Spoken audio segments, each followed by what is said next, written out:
Welcome to the Explainer. You know, when you're trying for a baby, it feels like advice comes from everywhere. But there's one tip you hear over and over again: the legs up the wall position. So, is it just an old wives' tale, or is there actually something to it? Let's get into it. So, here is the big idea, right? Could something as simple as a 20-minute pose after intercourse actually make a difference? I mean, it's a tip that's been passed around forever. Today, we're going to break down how to do it, why people think it works, and what the science really says. So, what are we actually talking about here? Well, it's pretty much exactly what it sounds like. Right after intercourse, you just lie on your back, scoot your hips close to a wall, and then rest your legs straight up against it. The whole idea is to get gravity on your side. Okay, let's get specific on how to do this right. So, first, you lie on your back near a wall. Easy enough. Second, swing your legs up so they're resting against the wall or even your headboard. Now, step 3 is really the secret sauce. Pop a little pillow into your hips. This gives your pelvis a slight tilt, which makes all the difference. And finally, you just hang out like that and relax for about 20 to 25 minutes. But let's be real, staying in that position for 20 minutes can be a little uncomfortable. Maybe your back starts to ache or your legs get tired. Don't worry, there's a really simple fix. Instead of the wall, you can just rest your legs up on a chair or a stool.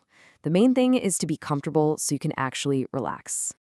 All right, so we've got the how down, but just doing the pose isn't enough. To really make this a smart strategy, you need to understand the why, and, just as importantly, the when.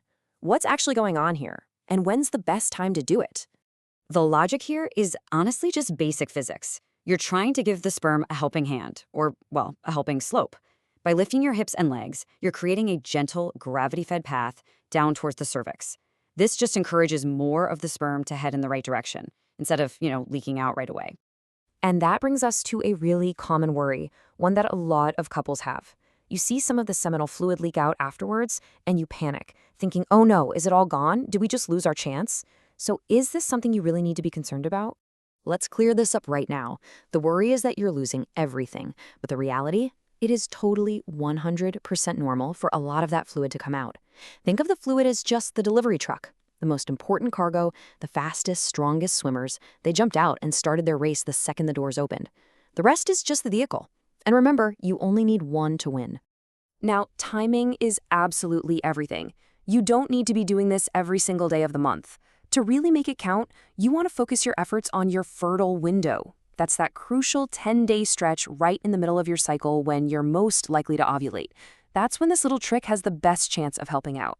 Okay, so this is important. We need to have a little reality check here because this pose is helpful, but it's not a magic bullet. We have to be really clear about who this might help and who absolutely needs to look at other solutions. And this slide really lays it all out. Look, this position might give you a small edge if you're dealing with something like unexplained infertility, or if you just want to do everything you can to maximize your odds. But it's a physical assist. That's it. It's not a medical cure.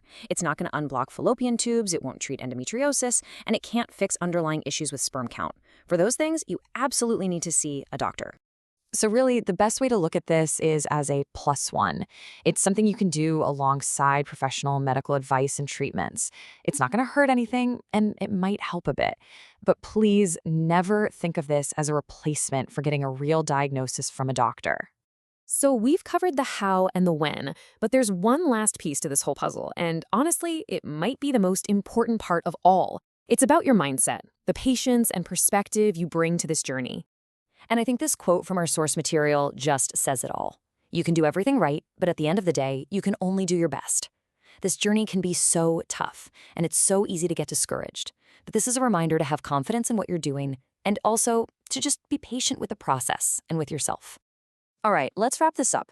If you take away just a few things from our explainer today, here's what they should be.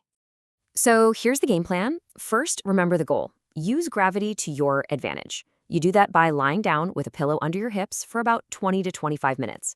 Make sure you're timing this for your 10-day fertile window to get the most bang for your buck. And always, always remember, this is a helpful tip, not a medical cure. Through it all, the real secret ingredients are going to be consistency and a whole lot of patience. So we'll leave you with this final thought. The how-to part is easy, right? It's a few simple physical steps.